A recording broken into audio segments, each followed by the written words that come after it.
तो आज से संकल्प लेना कि गम खा लेना, करो विचार जो सब दुख जाए। सदगुरु कबीर साहब कहते हैं विचार कीजिए इससे सभी दुख चले जाएंगे। जैसे जो विद्यार्थी पढ़ते नहीं हैं, घूमते रहते हैं, मोबाइल देखते रहते हैं, खेलते रहते हैं, मनोरंजन करते हैं, फैशन में टाइम गंवाते हैं, सोते रहते हैं कुंभकर्ण की तरह। 7 बजे शाम से सोना शुरू करते हैं, सुबह 8 बज गए, 13 घंटे हो गए, लल्लू राम उठते ही नहीं। कोई जिंदगी की परवाह ही नहीं है। उन विद्यार्थियों को भी विचार करना चाहिए, उन बेटे बेटियों को विचार करना चाहिए कि यदि मैं शिक्षा नहीं प्राप्त करूंगा तो मैं शिक्षक कैसे बनूंगा। यदि मैं शिक्षा नहीं प्राप्त करूंगा तो डेली बेस पर मजदूरी करूंगा, 200-300 रुपये रोज मिलेंगे, 9-10 हज़ार महीना मिलेगा। यदि मैं शिक्षा प्राप्त कर लूंगा तो मैं शिक्षक बन जाऊंगा तो 50-60 हज़ार रुपये महीने मिलेंगे। मैं डॉक्टर बन जाऊंगा तो 1.5 लाख महीने मिलेंगे।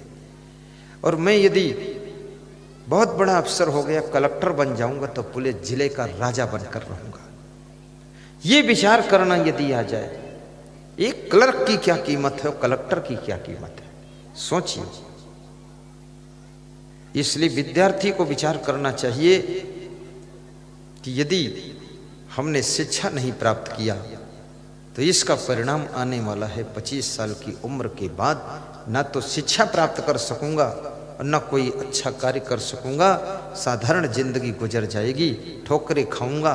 इसलिए माता पिता जोर लगाते कि पढ़ो पढ़ो पढ़ो पढ़ो पढ़ो, और थोड़ा पीटते पाटते भी है कि पढ़ पढ़ पढ़, लेकिन फिर भी नहीं पढ़ता है। मैं जब आश्रम में आया तो मेरे गुरुदेव मुझसे कहते थे पूरी पुस्तक याद करो। तो मैं उसको देखता था, बहुत मोटी पुस्तक थी। तो मैंने पोस्ट ग्रेजुएट पढ़ा हूँ, एमए किया हूँ, तो मैंने सोचा घर पर भी पढ़ते पढ़ते परेशान हो गए, यहाँ फिर पढ़ो। साधु बने थे, अब तो छुट्टी मिली। गुरुजी ने कहा इसको याद करो, तो फिर याद करना शुरू किया। हमारे आश्रम के छोटे गुरुजी ने कहा कि तुमको पढ़ना ही है और कुछ नहीं करना, और पूरी दुनिया को सत्संग सुनाना है। तो मैंने फिर उसी में लग गई। और आज जब योग्यता होगी तभी तो आपको सत्संग सुनाऊंगा।